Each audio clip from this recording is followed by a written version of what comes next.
Assalamualaikum warahmatullahi wabarakatuh. Perkenalkan, saya Anissa Fatmasari, NPM 19430065. Di sini saya akan membahas materi tentang sindikat pencurian data. Sindikat pencurian data pribadi. Perkembangan teknologi dan informasi yang sedemikian pesatnya telah menimbulkan perubahan kebutuhan serta gaya hidup masyarakat yang semakin tergantung dengan teknologi.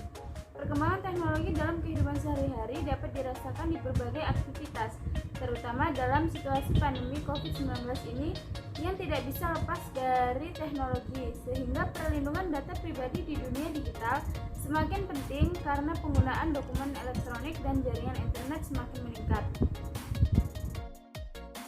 Perkembangan teknologi dan informasi ini tidak saja memberikan manfaat, melainkan juga mengakibatkan masalah yang dapat merugikan masyarakat, seperti halnya penyalahgunaan data, pencurian data pribadi, penjualan data pribadi, penipuan, dan lain-lain. Pelaku usaha atau penyelenggara sistem elektronik bisa saja menggunakan data pribadi dari pelanggan atau calon pelanggan secara luring atau daring, di mana data digital dapat diperjualbelikan tanpa sepengetahuan dan seizin pemilik data atau disalahgunakan untuk tujuan di luar pembelian.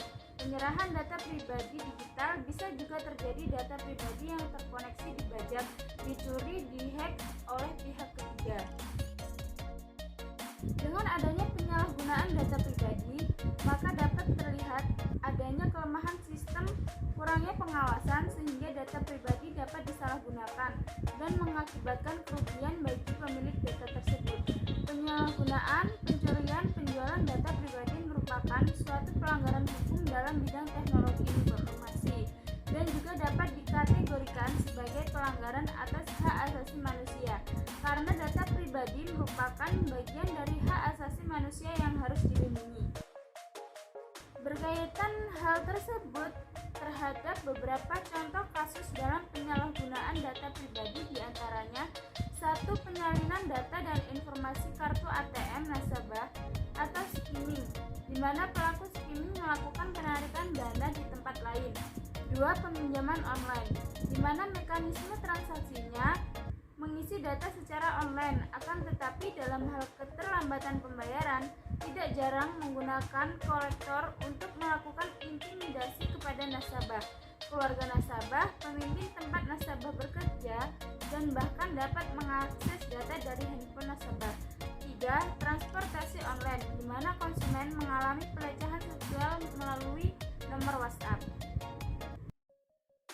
Berdasarkan peristiwa tersebut, dapat disimpulkan bahwa terdapat metadata berupa data pribadi yang diberikan untuk berbagai kepentingan, perbankan, e-commerce, dan lain-lain, diserahkan secara sukarela dan disimpan sebagai data digital oleh pelaku usaha atau siapapun yang menerima dan menyimpan data pribadi.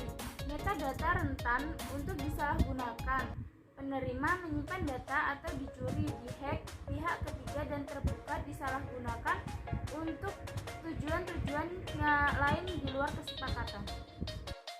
Demikian penjelasan materi tentang sindikat pencurian data pribadi yang dapat saya jelaskan. Saya akhiri. Wassalamualaikum warahmatullahi wabarakatuh.